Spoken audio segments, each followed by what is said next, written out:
News. I'm Do-Hong Yu. Chinese President Xi Jinping has conveyed his condolences to his Iranian counterpart Ibrahim Raisi following the twin blasts in Kerman City. President Xi expressed shock at the fatal explosions that caused heavy casualties. He stressed that China opposes all forms of terrorism and firmly supports Iran's efforts to uphold national security and stability. The explosions occurred Wednesday as people gathered at a cemetery to mark the 4th anniversary of General Qasem Soleimani's death in a U.S. drone strike. Iran says over 80 people are dead and hundreds injured in what it calls an act of terrorism. Thursday has been declared a day of national mourning. No group or individual has claimed responsibility so far. Global shipping costs are surging as hundreds of container ships are avoiding the more convenient transit routes in the Red Sea. That's in response to Yemen's Houthi militants' repeated attacks on passing cargo vessels there since November. French shipping giant CGTN has increased its rates from Asia to the Mediterranean region by up to 100%. Meantime, the international community is urging the United Nations to take decisive action to address the current crisis. Jody Jacobs has more.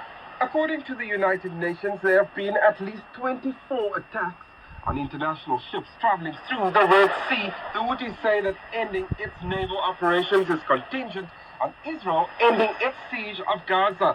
Security Council members say attacks have disrupted global trade.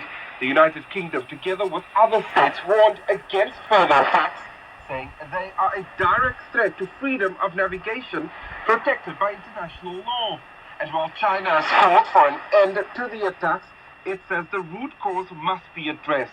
It says tensions in the Red Sea have posed new challenges to the political process in Yemen and brought additional complexity to an already volatile Middle East. France says its embassy in Niger is now closed. A spokesperson for the French Foreign Ministry says the embassy has been severely hampered for 5 months. Relations between Niger and its former colonial power have broken down since army officers seized power in the African country in July. Japan Airlines estimates that the collision with a Coast Guard aircraft will result in an operating loss of about 15 billion yen or close to $105 million. The airline says insurance will cover the loss of the aircraft. A subsequent fire from the collision at Haneda Airport in Tokyo destroyed the 2-year-old Airbus A350 jet. Parts of Europe have continued to experience heavy flooding, with weather services warning of persistent rain and rising water levels in the coming days.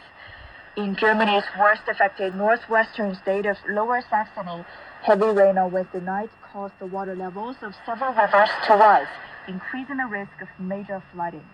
The country's disaster control has reportedly reached its limits in some areas due to a lack of sandbags and overflowing dikes. In neighboring France, the weather authority is on high alert for flood and gale force rain. The northeastern Chinese city of Harbin earned 6 billion yuan or $838 million in tourism revenue over the just concluded New Year holiday. Renowned for its winter scenery, the city has been drawing in tourists with its mix of dazzling ice and snow sculptures, a wide variety of winter sports events, and entertainment, making it one of the hottest tourist destinations in China this winter.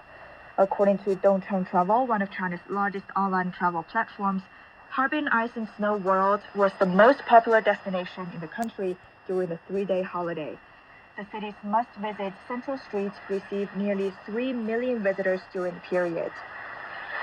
An Oklahoma teenager has reportedly become the first human player to beat classic video game Tetris. It only took the 13-year-old 38 minutes to reach level 157, causing the game to crash. People used to think they could only play up to level 29. Originally created in 1984 by a Soviet engineer, Tetris entails players arranging falling blocks into perfect horizontal lines and increasing speed. And that's the news. I'm Do-Hong Yu.